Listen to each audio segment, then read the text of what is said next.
Hey everyone, different intro for you today. I just wanted to give everyone a heads up that this is the last episode of season 2 of House of Stone.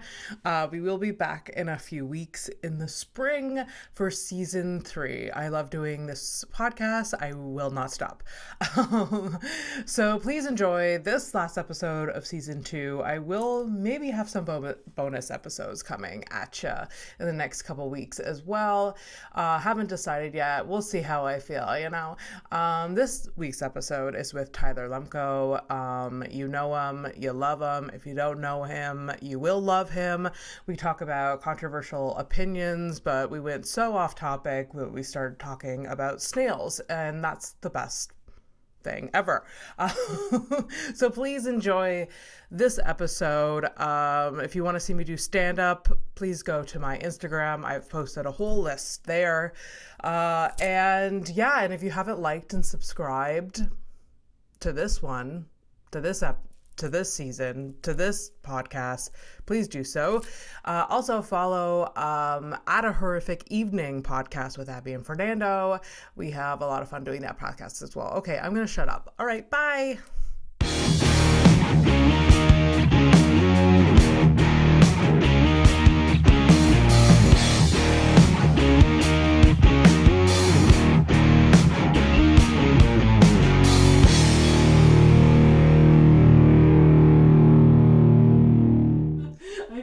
Blue matches. It kind of does. Oh my god, it's perfect. We have like a little friend sitting with us. Yeah, we gotta name him. What is his name? Leave a comment in the section. Yeah, what is this little angel? He looks like a Sebastian to me. Sebastian. No? Yes, that's a very typical cat name though, but he does look like Sebastian. There's like something quite like regal to him. Yeah, he looks very important. regal. He looks like he has a British accent. Yeah, he looks like I work for him. Yeah. He has funds. Yeah. He works in corporate. Yeah, he didn't earn it. It's his parents. No, it's a Nepo baby cat. Yeah. Oh my god, I love it so much. All right. Welcome to House of Stone, the podcast where everyone has a story and we get into the nitty-gritty of it all. Today, guest Tyler Lemco. Hey. The one and only. How's it going? It's going well. It's going real well. Things are great. Thanks for having me. Oh, no problem. I've been wanting to have you for so long. I just showed up 45 minutes early. Yes. Some people are tardy. This guy shows up early. The most prompt guest. Literally, that's going to be the title of the episode. The most prompt guest.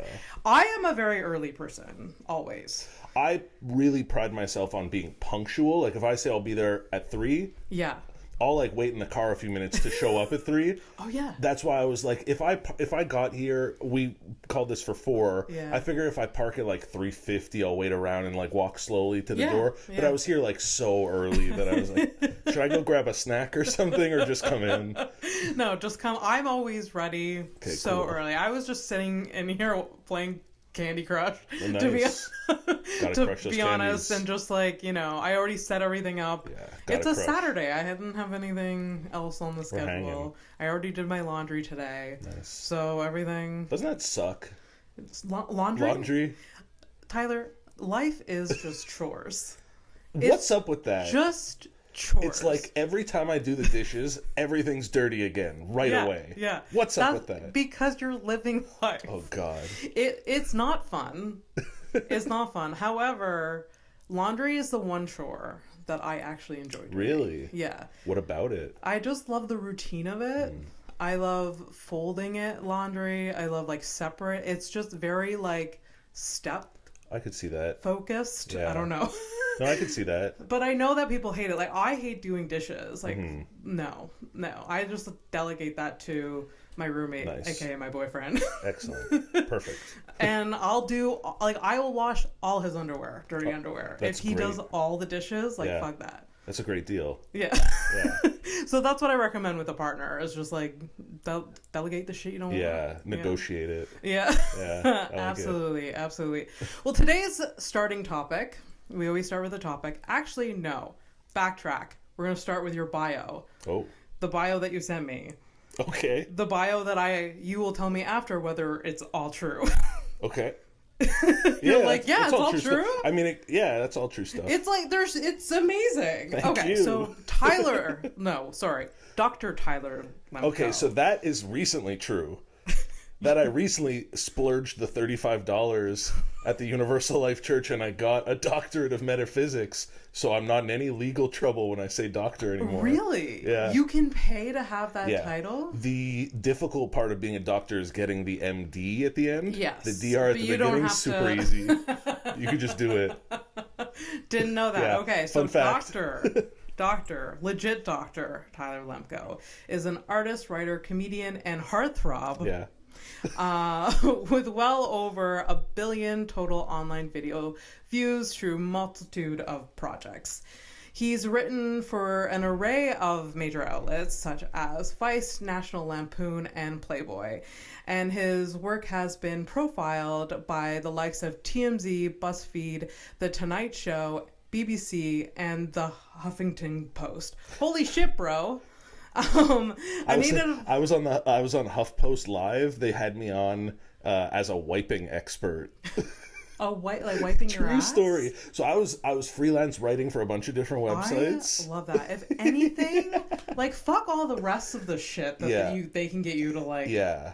Wiping 100%. I wrote some article for Bro. You remember Bro Bible? No. They were like a lifestyle website I also already don't like the name. Yeah, exactly. It's what you think it is. So I wrote some article about like the different techniques of wiping your ass, and I guess it like got to the right person where I started getting booked as like a wiping expert on stuff.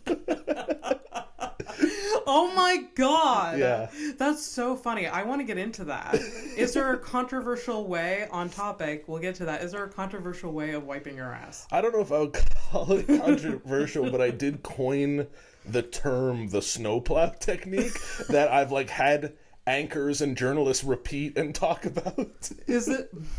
It's more of like you push it to the end of the driveway and then swipe up. Sorry. It's like you kind of want to scoop and. Okay.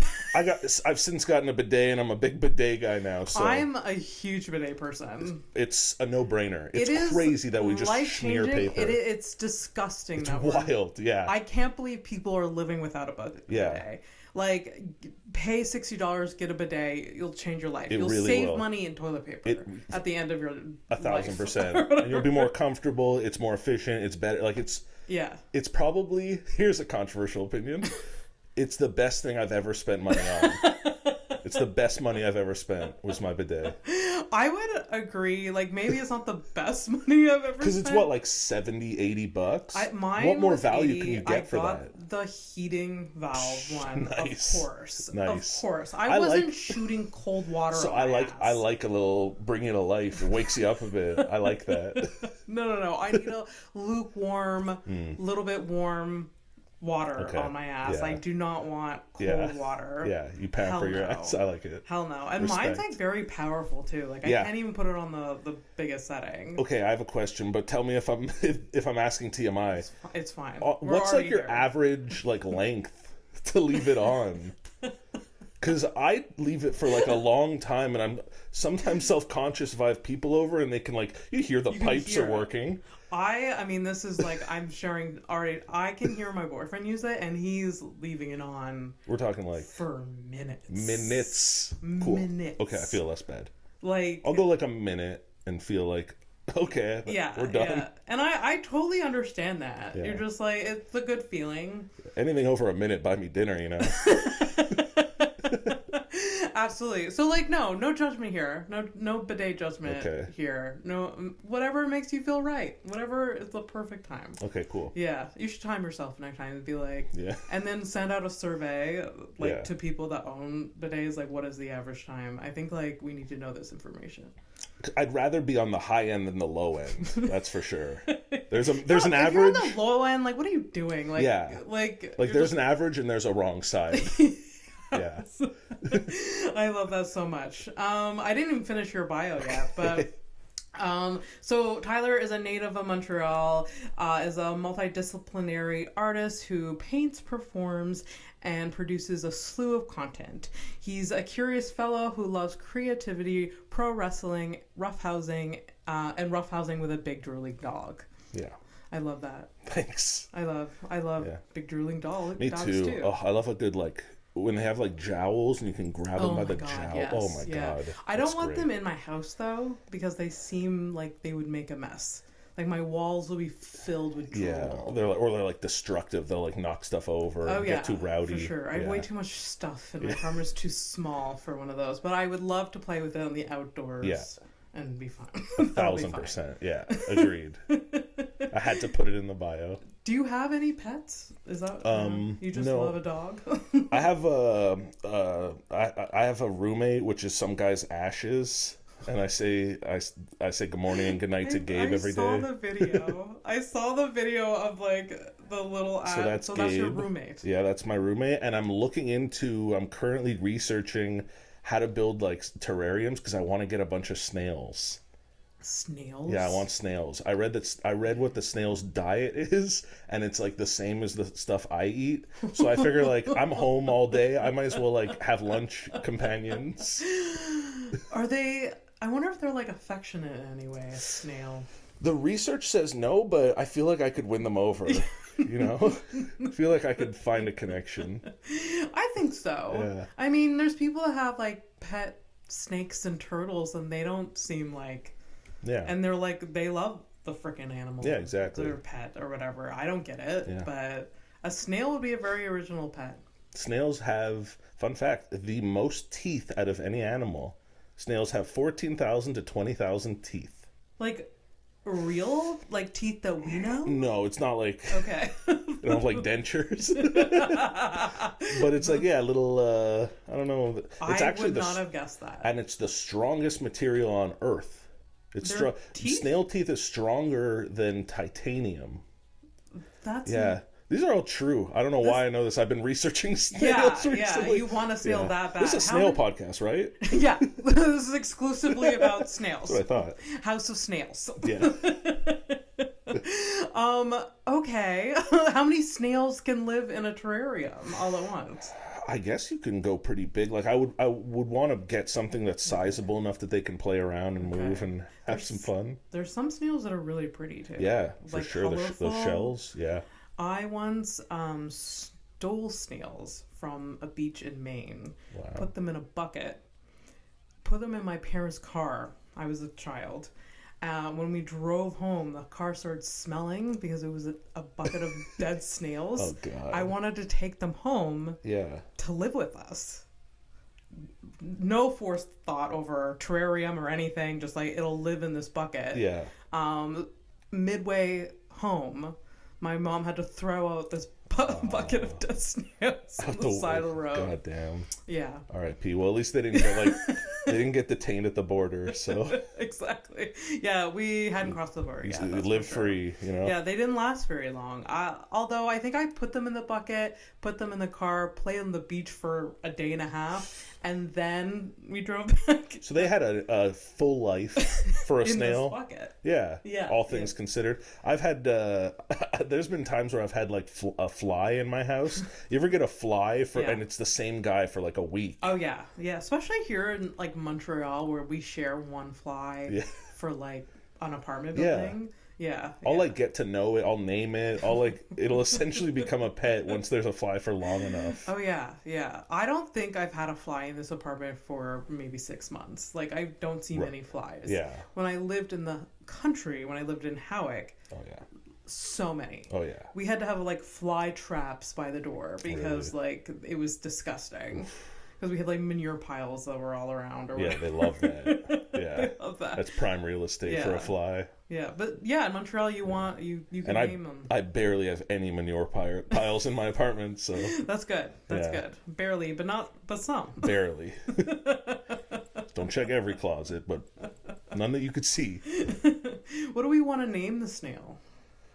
I had one idea of calling it Young Sheldon. But like SHELL. Dealing? Yeah. Yeah. Yeah. Or Shelly. Shelly's good. Shel Silverstein. Sheldon for the boy. Shelly I like for the guy. For the girl. Yeah. Or opposite. Sheldon for the girl. Shelly. Who knows? And I think many breeds of snail are hermaphrodites, so you can go either way. Yeah. They both work. I need this to happen for you. Thank you. Yeah. I'll come back with an update. I need this. I just love the idea of you sitting in your apartment and feeding the snail lettuce. Yeah, like whatever I'm having for lunch, it's having for lunch. Yeah. Just They don't eat meat though, right? No, I don't eat meat though. Oh yeah, I don't eat meat. No? I didn't know that. Yeah. Okay. Yeah, that's not an interesting information. That's when you were like controversial opinions. I was like, yeah, people shouldn't eat meat. No, that's not a good one. Like, no one wants to hear that. I mean, for some people, that is a controversial opinion, and it shouldn't be. If you do any amount of research into like the meat industry, you're like, oh yeah, we probably shouldn't be doing this. Yeah, it's pretty bad. We probably shouldn't be partaking. Yeah. At all. How long have you been a vegetarian? I'm mostly vegan. The odd time I'll eat cheese and regret it. It's been probably like 6 or 7 years. Oh, nice. Yeah. That's amazing. You? Yeah, I've been vegetarian for over a decade. Wow. Vegan for probably 3 years. Nice. Ish. Cool. Ish. I will eat the occasional free-range egg if I know it's coming from a real free-range place. Sure. Because I don't see an issue with that so much. Yeah.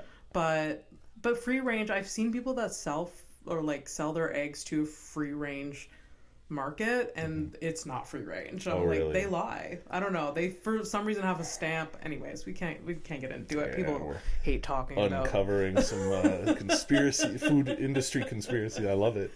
Yeah. That shouldn't be a controversial opinion. Yeah. I don't know why people care so much about what I eat sometimes. Like when I do express on the occasion, no, I don't eat meat. Like you bring that up in front of Vance Michelle, he'll lose his mind. Oh, that's funny. Yeah, I just don't think like I personally wouldn't kill an animal, so therefore I don't eat animals. But if you're gonna hunt and kill it, go ahead and eat it. I say I just don't believe in the factory farming process. Absolutely. I couldn't kill. Yeah, like, but most people that eat animals wouldn't kill. Totally. I remember years ago going out with a girl on a date, and she mentioned she had like a cousin who like hunts. Yeah. And I was like, okay. And she's eating a burger, and she was like, could you imagine like killing an animal as she was like eating a burger? And I just remember being like, this is like, that's how some people think. Oh yeah. Something died. They're psychopaths for like chowing down on a steak. Yeah. My parents actually raise animals for their own consumption, and I just went full rebellion on that because I just can't. Really? Because I can't separate from myself from it. And it's just, it's not my vibe, so I'm not going to do it. Yeah, amen. And there's so many different options now. There's no excuse. Like, there's delicious products. I'm, like, not good at it, though. Are you good at being vegan? I'm pretty good. I'm like I'm bad at it. Do you eat all the junk food, like vegan junk food? Not so much. Is that what you mean by like you're bad at it? Yeah, like I find it requires a lot more like just cooking and like prep time and stuff like that, and I just don't do that. So like it'll be like 3 p.m. and then I'll realize I'm hungry and be like, oh shit, now I have to have peanut butter on bread again. So that's what I mean by not good at it. Oh yeah, that's not. No, I do cook a lot. Yeah. and stuff. Yeah. I do have days where I'm lazy at it. Well, like I'll have like really fast, like easy stuff that I have in the freezer. I'll throw in the air fryer. Oh yeah. You know, that's good. Or like a bag of like pre-made salad. Yeah. that I'll throw like beans on top. Like that's pretty it's good. not good. It's not delicious food by any means, but it does the trick. Yeah. Peanut butter. I'm a big peanut butter fan. So. Love peanut butter. Oh, fuck me up with some peanut butter. So I find peanut butter is the one thing I can't do the switch to the like organic stuff that's all there's all that like stuff on top. The oil. The stuff. Yeah. Oh yeah, I have a hard time switched to with the it. all natural a few years ago because I couldn't with like the sugar and like the the artificial sugar and like the craft peanut butter. Fucking delicious. Yeah. Delicious, though. And nothing tides you over when you're hungry, but you don't want to fully eat than a spoonful of peanut butter. So good. Yeah. Ever have a spoonful of peanut butter on a date? Yes. Like an actual, like a date? Yeah. It's delicious. Candy. Yeah. It's the best thing in the world. Dates are like underrated. They have like some sugar properties to them that they could trick you. They could pull you. Caramel. They could surprise you. It's so good. This is the most boring conversation to some people. It's gonna be split. It's gonna be like people are fucking loving it. The date community is gonna the date subreddit. This is gonna go viral. Yeah, absolutely. So controversial opinions. We already talked about shitting or the bidet, wiping. What else did we talk about? Anyways, one of my controversial opinions, and it shouldn't be controversial again, is not liking Taylor Swift. Interesting. So I'm ignorant in this regard. Okay. I couldn't name you a single Taylor Swift song. I obviously know her and I've seen her everywhere, always. Yeah. Everywhere. Yeah, literally everywhere. I was wondering earlier today about Taylor Swift. Does she have any songs that are like positive about boys she dates? Are there any like good ones? Okay. Well, I'm kind of like you where I don't really know her like catalog, but the stuff I hear don't really love. I think as a person, she's not a nice person. The information I'm getting from her, like she seems all like nice, like, but then some of her behaviors are a little bit like whenever a famous person is A, that famous, and B, that like seemingly good, something's fishy. I get that with The Rock sometimes. I'm like, there's something too perfect about that. There's The Rock too. There's something off about there's a darkness when there's probably something really when you're that big. You've done like bad to people. You have to have, I think. Yeah, there's someone he's paying off. Yeah, for sure. Yeah, I don't know. But yeah, Taylor takes like the PJ to Starbucks. Yes. Yeah. Not a good vibe. Although, if I had that much money, would I take a private jet to like the local Target just to walk around? Of course I would. Of course, probably not, but of course I would. No, I just think like there's certain behavior. Like I think her music is okay. I'm not like she works hard, she whatever. Like, but like as a person, I think she does play the victim a lot. And Swifties, her fan will attack most people. Oh yeah, they're rabid, eh? They go crazy. Yeah. They made like one mediocre football player like the biggest star in the league. Oh my god, yeah. That's like happening tomorrow. Like the Super Bowl. She's gonna win it. I don't She's gonna win it, I swear. I'm putting all my money on Taylor. Taylor Swift, not on whoever else is playing. And the Kelseys. Yeah.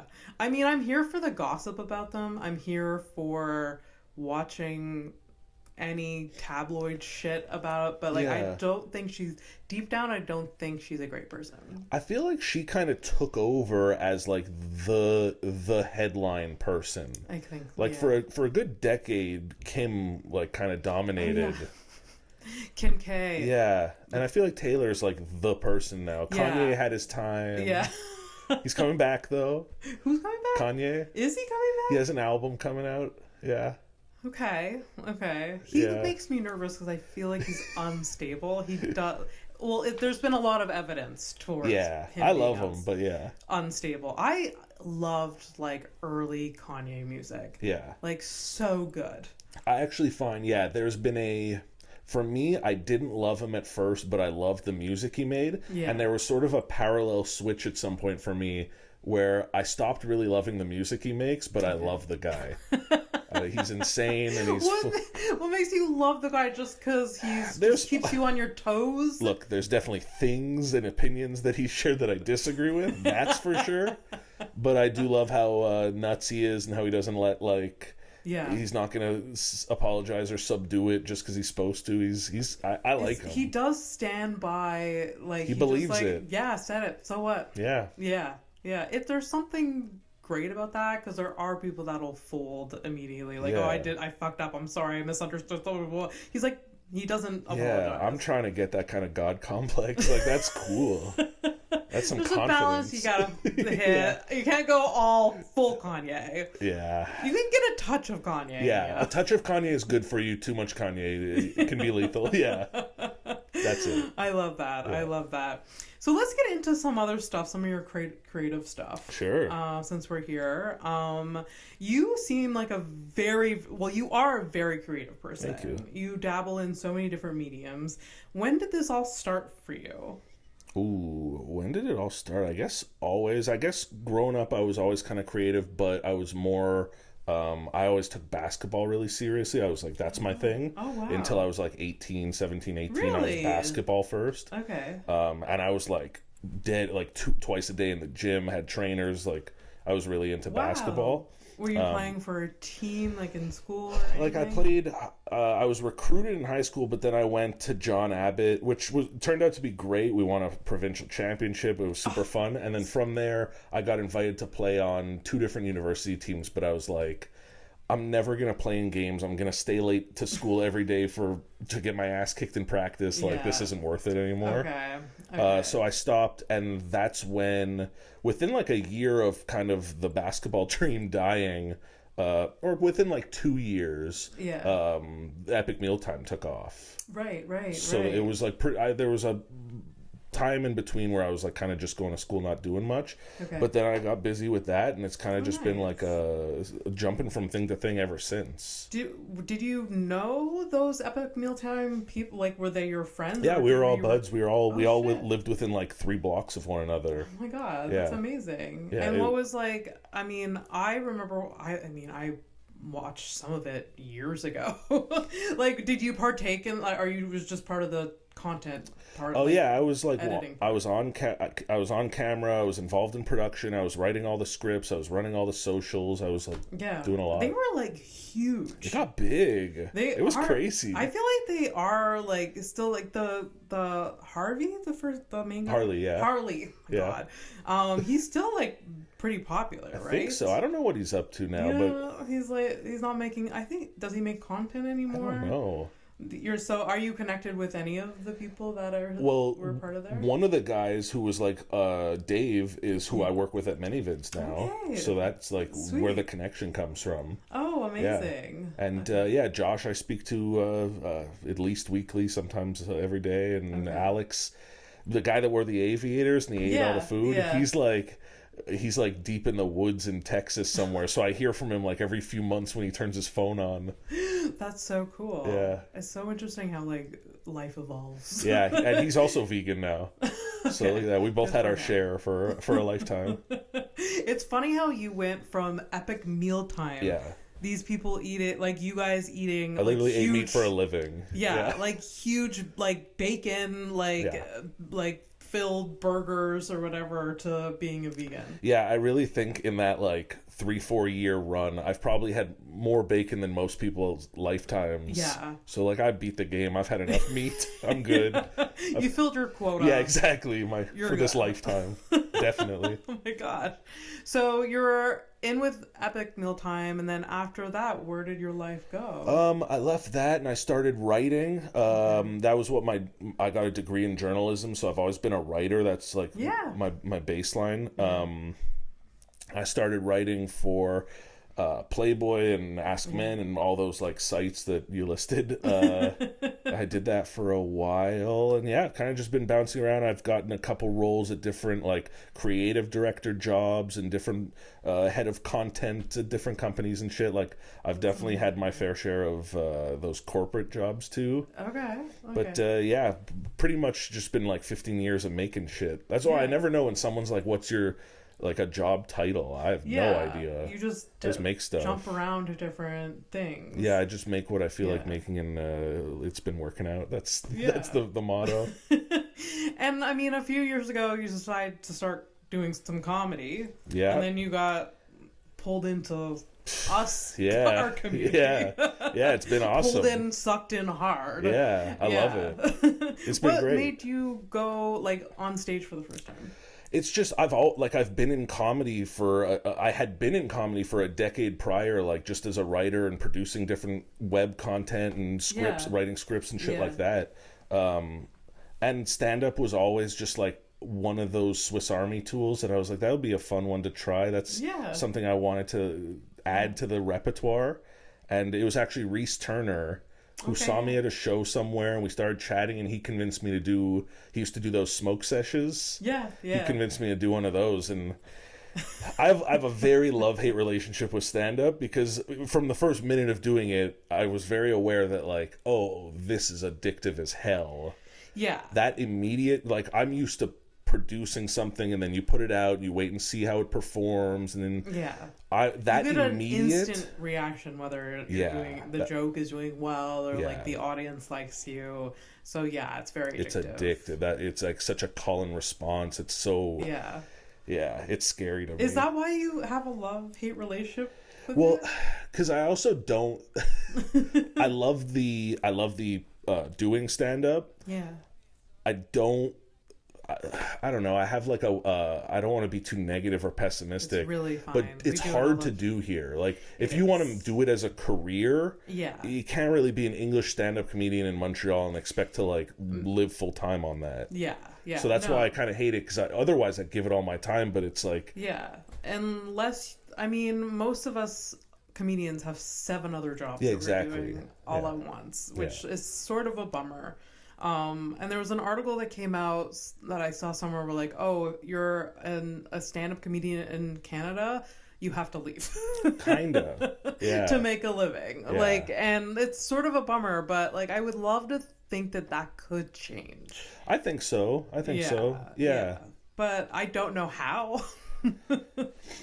You know, it takes time, it takes effort. Like, I think, like, I'm working on this cool stand-up project that hopefully, if, you know, more people create more opportunities and cool shit happens, who knows? Like, I think I'll say this, there's absolutely enough talent here. Oh, absolutely. There's the thing. So many. So many comedians that are so, like, I feel sometimes I'm like, your talent is wasted. What you're doing, like, you need to like redirect somewhere. I don't know. That's why it's not a matter of talent. It's just a matter of like getting organized, or I don't know what needs to happen, but it's a weird scene that's full of talented, great people. Absolutely. Well, tell me about the opportunities you're creating you're talking about with Busties, right? It's really, really cool. I was at the last one. Thank you for coming. Oh my God. It was a blast. Free tickets for some reason.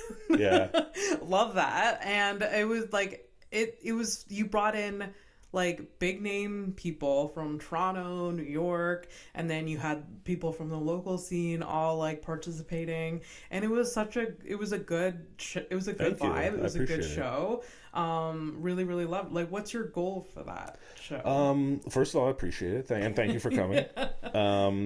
I think selfishly, if I can get some Montreal comedians on stage with some out-of-towners and joke around together, and we're sharing space and time and creating some content, I think only good things can happen. I'm very grateful to be in a position where I'm like producing this for a company that has a budget to bring in some talented people and produce it right, and with it looks good, and the space is cool. The space is so cool. Thank you. I can't get over it. It's what you're doing with ManyVids. I love working with them too. Incredible. Thank you. But I love how you're mixing like out-of-towners, big name, like, and I love the idea, like, you had 3 or 4 out-of-town comedians do some time, and then you had sort of like a panel-esque thing. Yeah, because what I learned very quickly when I started doing this, the original idea was just do stand-up.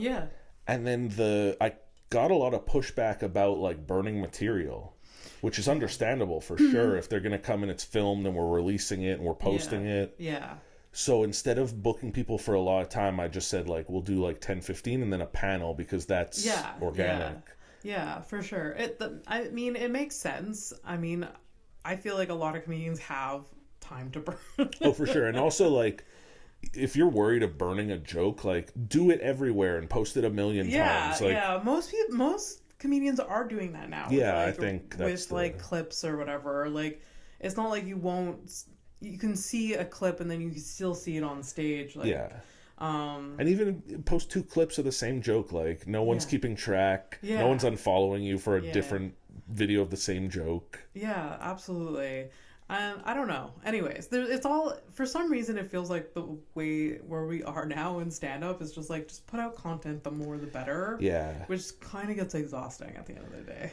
It's the same with everything. Same with like the art that I do too. Like, you gotta just keep churning out content, but then you're not a stand-up anymore, and you're not an artist anymore. You're just making content. Yeah, for sure. I'm frustrated at the moment because I'm trying to get into it. I've always been like, post once a month and tag me and stuff. Okay. You mean like creating like personal content, like, or like content of you on stage? Is that both? Like, both? I figure I do so much stuff. Like, yeah, you have a lot. I mean, with a very serious show that's constantly. So like, that's constantly going up. The busty stuff, and so now I'm trying to integrate more art into the repertoire. Yeah. Add more to the palette. I get that. There's like in me there's like a variety of different things that I want to post, but then I'm like, there's only so much time in the day. And then you got to worry about, like, they say to have like your account should just be like that one thing, like that's what you are, but I don't know, that's my least favorite. I'm not an expert in content creation. Like, I don't know like what's best. You just throw it up there. It's all darts. We're all just throwing darts, trying to hit bullseyes. Who knows? It's true. We're just trying to get that one video. But even that, like, you get, let's say you get this clip, you post a clip of this and it gets 20 million views. Like, tomorrow, that's nothing. It's true. It doesn't matter. It's so true. Like, when I started in 2010, when Epic Mealtime like started getting rolling, getting 1 million views every week was like a huge deal. That is a huge deal. I think you were the only YouTube channel in Montreal or Canada that was doing that. And we were the only show on YouTube. There was YouTubers, but we were the first show. Yeah.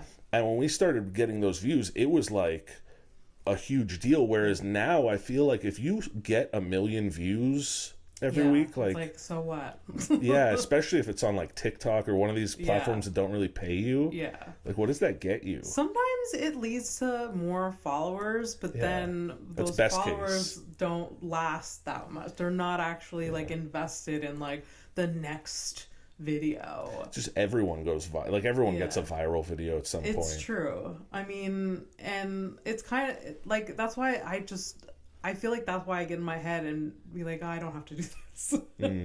Because, like, what is it worth it? Yeah, because I think what matters way more than something going viral is you have a project, there's a brand to it, there's consistency. And I have like consistent people that watch or listen to the whole episode. So like, that's what matters more. I'm doing it for you guys. Yes. No, but that is it. Like, you only need a couple of fans. You don't need 20 million followers. No. That means. Your life's bad. I value that so much more, but... Nah, then you gotta take private jets to Starbucks, then life's bad. Well, maybe one day. Maybe one day. Well, talk to me about a very serious show, because I think that's really cool. It's with Many Vids again, and you are... I mean, you've had now 4 seasons? You're on the 4th? We're on the 5th now. 5th season. Yeah.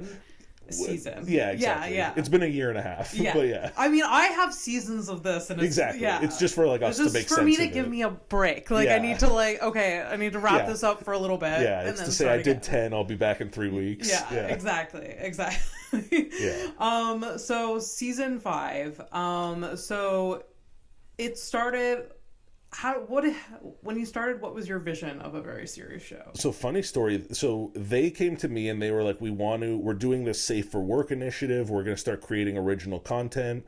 And for our first project, we want a comedy talk show that interviews our creators or adult creators. Yeah. And that's kind of like the bridging the gap between like Safe for Work and the adult side, because it's mostly adult, the platform. So I was like, okay, cool. They kind of gave me like carte blanche and were like, do whatever show you want, just like, we're looking for a fun talk show. So I spent weeks on a show that I called Slumber Party, and it was going to be in like sleeping bags with pillows everywhere, and it was going to be like a full sleepover vibe. And we were like 10 days away from the pilot episode going live, and ManyVids was like, oh wait, like we can't do this, like infantizing things and like child fetishization is not okay, and we don't tolerate that on our platform, so you cannot do this. And I was like, oh my god, like, I mean, I my brain didn't go there. Same. And I my appreciate brain was like, that theirs does. Cute. This is Same. This is just and I appreciate that their brain does, because mine didn't, and I was like, oh shit. I mean, I'm glad that they caught on, because like now that it's like out, I'm like, okay, yes, of course, in hindsight, Oh, so like a week before launching, I pivoted to like, I guess it's silly. This is silly. Yeah. Was the set the same? You just got rid of the sleeping bag? Very similar. That's why the original set was all like sheets. Now we got like a fake wall, but it was all like a pillow fort at first. Because it was a pillow fort. I love that so much. So thank God for them. And then I was like, it's just it's a crazy show. And we'll chat about whatever happens, and the whole vibe is like, it's not serious. It's not serious. And you started with like doing crafts with porn stars. Or adult movie stars. I don't know what you want to call it. Adult creators. Porn stars to me is my favorite one, but I think some don't vibe with that. Porn stars is very... It's badass. It's very, badass, very 90s themed, but anyway. And what's interesting is this new era of adult creators is like, when you're a porn star, to me at least, you're really like being contracted to do films for like production studios. Whereas what ManyVids does, and most of the guests that I have on, are really people with like their own audience and their own fans. So like they kind of like OnlyFans, but exactly like they're creating their own content. Which is super cool. That is really cool. They do a lot of these like what did we call them? Adult creators. Are they also on OnlyFans, or I think a lot of them are, and a lot of them they're just exclusive. I think OnlyFans and ManyVids are very similar. From my understanding, ManyVids is a bit more like they're proud to promote their creators, and OnlyFans kind of brushes it under the rug. They're just like, you do your... But very similar in platform, and often on the show, people will like mention their OnlyFans, and I'll be like, you mean your ManyVids? I'll try to fix it. That's so you started with doing crafts with them, which I think is so freaking cool. So that's what I wanted to do. And I quickly learned that it's hard to have this engaged of a conversation when you're focused on something. Absolutely. Or it could benefit you, but like it depends on how long you're like recording for. So I am working. I want to do a new project. Who knows? It'll be months before anything happens, but I want to do a new project that is a lot slower in pace. And I bring guests on to do arts and crafts. But in terms of a talk show, it didn't work. I totally get that. But if it's like a longer form, like when you can get like engaged and then you sort of like start talking, like, you know, and it's sort of nice to have something to do while you're having like an intimate conversation. Like my boyfriend and I do that. We'll like go to a park and paint or whatever. I love it. And it's like the greatest date ever. Oh yeah. So anyways, so it's a cool idea. And then it evolved to incorporating some comedians, doing sketches, being part of the interview and stuff. And now you're doing like just like you and your co-host Kayla and the adult Zach. Content creator. And Zach's around. And Zach's around in the back. But it we pivoted to doing more comedians, which I thought was super fun. I loved it. But there was always a moment where like, because I would bring people on to do these, we would do like murder trials and these like crazy elaborate scenarios where like comedians would come on playing characters and doing bits. And it's really hard to expect someone who's not a comedian or an improv comedian to like play along. And you don't know, like maybe some of them will riff. And some were great. But there was at least once an episode where at least once I would get like a deer in the headlights kind of look, like what the fuck's going on here? And so I tried one without any comedians and thought it felt really natural and good. So now we've done Tuesday was our 4th one without a comedian. Okay. I might bring them back. I might not. I'm still kind of figuring it out, but I think it's just getting better and better. So like the more I do it, the better they get. That's so cool. It's cool that like ManyViz is just allowing you to like do your thing. Yeah, I mean the show keeps growing and the guests seem to have a really good time. So like they're happy with it. That's so cool. So as long as they're happy, I'm happy, and they let me kind of do my weird little thing. Yeah. So it's a good deal. It's a good setup. That's awesome. Where do you see it like going, like in the next like year or so, with like a very serious show? I mean, you did mention the crafts, the long form thing, but like where do you see for a very serious show specifically? I think we're gonna do more episodes than ever this year. I think we're aiming to do 40 out of 52 weeks. Okay. Wow. So that's going to be a busy schedule. And then outside of a very serious show, we're doing multiple busties, and we're trying out some different concepts. So like there's AVSS, and then there's like a bunch of other stuff in the works that we're just trying to create more and more, because we really want to just build or they want to build like a quality library of content. That's really interesting. Yeah. I love that so much. That's so cool. Yeah. Do you like your content creation or a very serious show more than doing stand-up comedy? Or would you say... To be honest with you, if I had to pick one thing, I would paint. You would just paint? Okay, tell me about painting. Okay. That's the one thing that I think I could do all day, every day, and not have an issue with. Really? Comedy I do for work. Comedy to me is very much work. As much as I love it and it's fun and we joke around and whatnot, but like...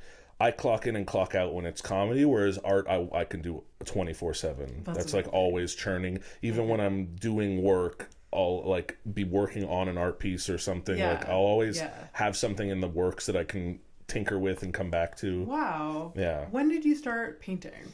I started painting not long ago, maybe like 5 years ago. And it was just to unwind after work. Like I was just I started meditating, I started reading more. So it was just like one of those practices to slow down and feel better. And after I think I Instagram storied a few of them, and people started asking where they could buy them. Okay. And within the first year of painting, I sold like 60 paintings. And so I stopped selling paintings. Why? Because now I want to take it serious. I've been learning, and I've been doing lessons, and I've been trying to build like a real store and be like good at this. That's so cool. Thank you. I mean, I know that you have a lot of your art up in your studio for a very serious show. It's really cool. Thanks. It's really cool. I think I remember seeing the first painting that you ever. I loved it. I think my first painting was it was a painting of a colorful bird, and it just said "Birds are idiots." I think I remember that. I love that so much. That's so cool. Yeah. My best friend and I have a little bit of like an obsession with pigeons. Ooh. Because they're pigeons are kind of crazy and weird. Oh yeah. And so I for his birthday I painted him a pigeon. Nice. And above it said cunt. Cool. And it's the greatest thing I've ever created in my life. Yeah. Yeah. Yeah. And honestly, like, to me, the biggest value of painting is like that, like making something, not looking at your phone, not looking at a screen, and like zeroing in and just not to get too deep, but to be like, I'm a big believer that like everyone's creative and we're just different like radios picking up signals. So to be that vessel for a signal to come in and just like have speaking through your hands essentially, I think is like the best. Here's my controversial opinion. That's medicine. That's like real medicine. No, I 100% agree with you. It's very meditative. It's very therapeutic. You see people that I almost went into art therapy like when I was in university. Because it's like you see people like pick up a brush or like, you know, a crayon or whatever, and like you can see like their hesitation right away, and they're like years of baggage comes up like, oh, I can't do this, that like, you can't vocalize, I'm wasting my time, whatever. And it's just like no, just fucking do it. Fucking go, let go of things, and then doesn't need to be good, doesn't need to be finished, nothing. You don't have to finish this. It could be complete garbage. I mean, it's never garbage in my mind, but it's so healing. It's so, some of the hardest times in my life, I like went towards some artistic medium, whether it was photography or painting or even stand-up's great to make jokes about something traumatic or something you're dealing with. Like there's something powerful to that for sure. Absolutely. Like I was going through a really fucking hard time and I started doing stand-up. Yeah. And I'm like, oh, here I am for life. Yeah. Like, because there's something about like, no matter what, if you have this like ball of energy that exists, whether it's a positive or negative one, as humans, we're almost like alchemists. We can turn that into something, and it doesn't need to remain negative. You can make it something beautiful. Oh, absolutely, absolutely! I love it so much. That is so cool. Yeah, so that I'd say like AVSS, Busty, stand up, all of those are great, and I love it. But painting, if I could choose, like I'd be painting 24/7. Hear me out. A show where you paint in front of a camera. Yeah. Right? Yeah. Maybe with someone else and you just shoot the shit while painting. I don't know. Like, get like us comedians are normally really fucked up. Yeah. Get a comedian and be like, just fucking paint. Yeah. And like see what happens. And see what happens. Like there's so much to talk about, analyze. And, on the canvas. That would be so fun. In my mind, maybe it's like I agree. I'm developing. I don't know what it is yet, but like I said, I definitely want to do more painting oriented content. Yeah. Because I do it every day, but I don't film it. I don't involve anyone. I don't let anyone in to see it. Yeah. And if you want to like make a living off of it, you kind of. It starts with just showing people what you're doing. Yeah. I don't think I've probably shown anyone my paintings. No? No. So that, like, you're not trying to Except live for, off like, of the it, one though. I painted for my friend that I mentioned earlier. But that's like a sacred thing. I love that. That's beautiful. But you're not trying to, like, sell paintings. No. That's never been the idea. I had, like, a bin full of art supplies there. I just, like, love doing stuff like that. Yeah. But anyways, that's so cool. I mean, I can't wait to see more of your paintings then. Thanks. Hit, the scene or like be all over people's walls sometime. Yeah, I want to, at some point, I think this coming summer, I'll do like a vernissage. Oh my God. Yes. That's amazing. I did want to ask one question, and this is like off topic from what we're saying, or what we're talking about. Going back to a very serious show, what has been the most interesting thing you've learned from an adult content creator? There's so many. Because I'm like an idiot. I'm ignorant as hell. I would be too. If I was talking to these potentially very kinky people. Yeah. I am very ignorant. I'm very vanilla. I've lived my life just like blinders on when it comes to a lot of things. Yeah, same. I would love to hear what you've learned from them. At least once an episode, someone will say something and I'll go, what's that? And then I'll learn something new that I didn't know existed. I'm trying to think what was a good one. I remember I learned about sounding. Do you know sounding? Sounding. Yeah. No. That's like there's you like stick a guy has a hole at the end and you like stick stuff there's like a specific kind of rod that you stick in it. Right. That's sounding. It's called sounding? Yeah. Why sounding? I don't know. I think something with the stick. I don't know. Makes a sound. Who knows? Oh wow. It's okay. Hollow. It's deep. I don't know. I don't know what kind of sound it makes. I haven't tried. Oh my God. But yeah, I'll learn stuff like that pretty much and some episodes will have like a professional dominatrix on, and I could ask hours worth of questions about just this past week. We had her name's Holly Hotwife. She was amazing, super cool, and she's like one of the biggest influencers in the swinger world. So she'll like show up at these like big 30 people orgies. Do they pay her like these orgies? I don't know. Good question. Pay her to come? I wonder. If like a celebrity appearance. Yeah. But she's like a big deal in the like orgy swinger world. My God. That's super funny. cool. I didn't know that was like you get like popular. In like that world. In everything. There's people so like in the feet world. I had a girl teach me how to properly package and ship squirt. Which I didn't know. Like there's FDA regulations. Have to be refrigerated. Does it have to be Good questions. I don't think so. like temperature monitored? Temp, no, but I think there was like ceiling Yes. regulations. Yeah. Regulation. Yeah. You're U.S. mail, you know? Does it have to be vacuum sealed? Yes, I think so. Okay. Something like that. I don't recall, but It has I'm to be learning in a interesting certain type stuff. of container vacuum sealed. Yeah, you can't just like willy-nilly ship a Tupperware a squirt or they'll get you.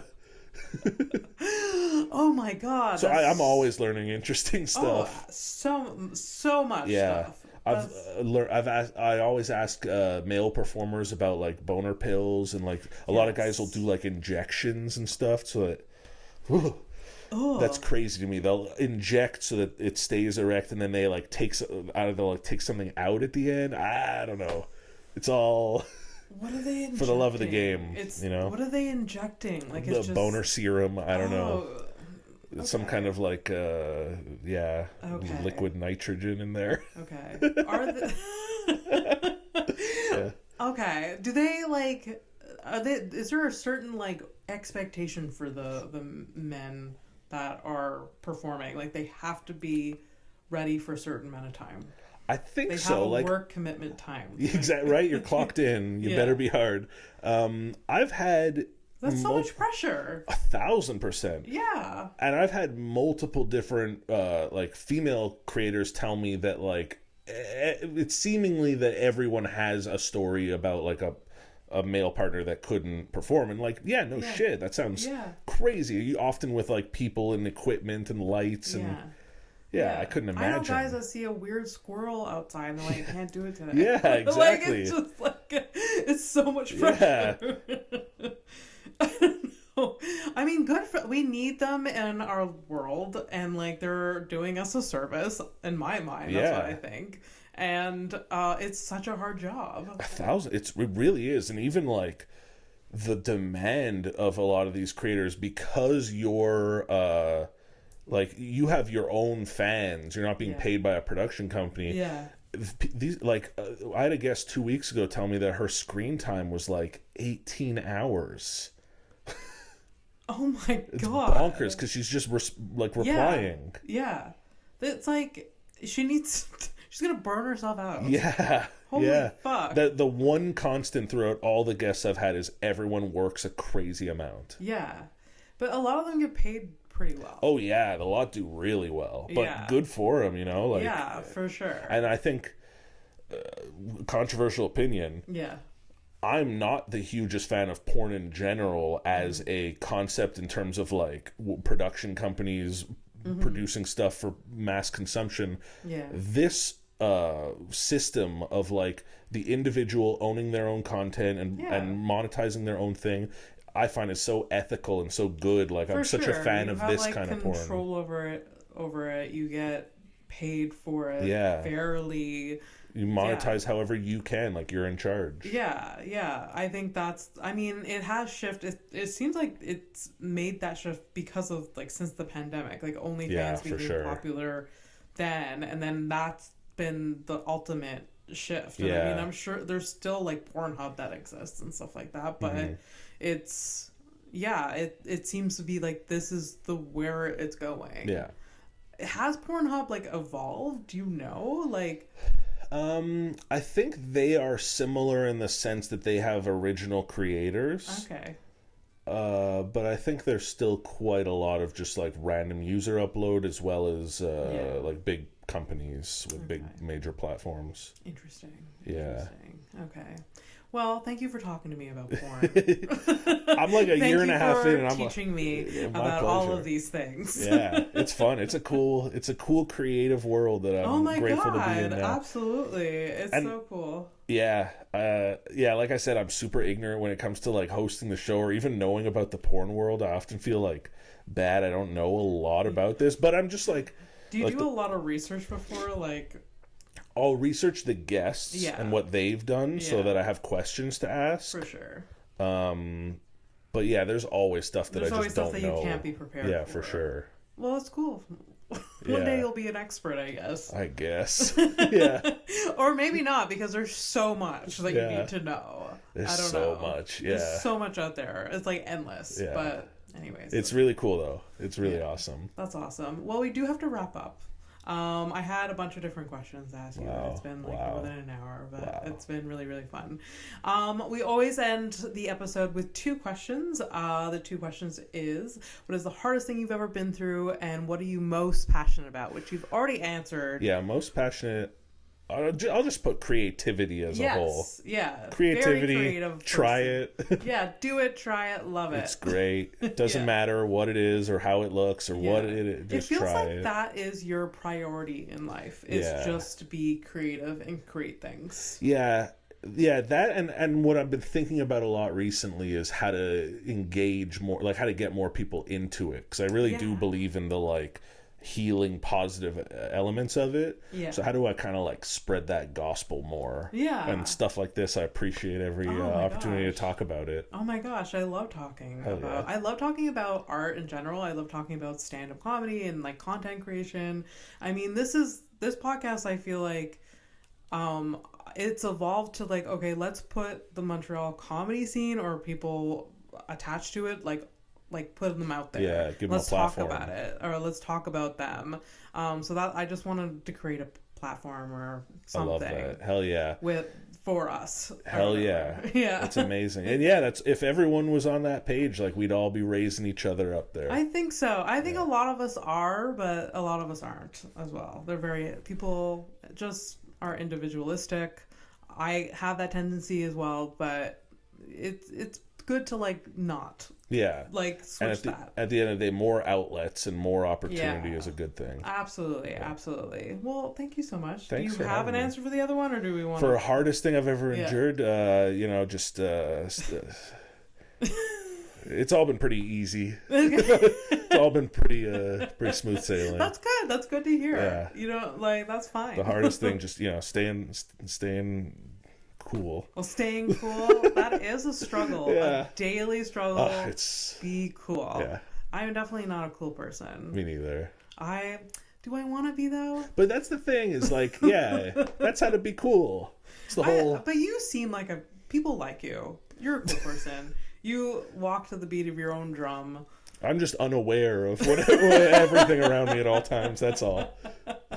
I love that. That's a great way to end the podcast. Before we end, where could people find you? At Lemco on everything. Okay. At a V Serious show. You at Lemco, you'll find all the stuff. You'll find Tyler Lemco. Yeah. Well, thank you to the listeners. Please like and subscribe. You know where to find me, housestonepodcast.com for all the links. And thank you again, Tyler. Thank You've you. been great. Thank you. Bye.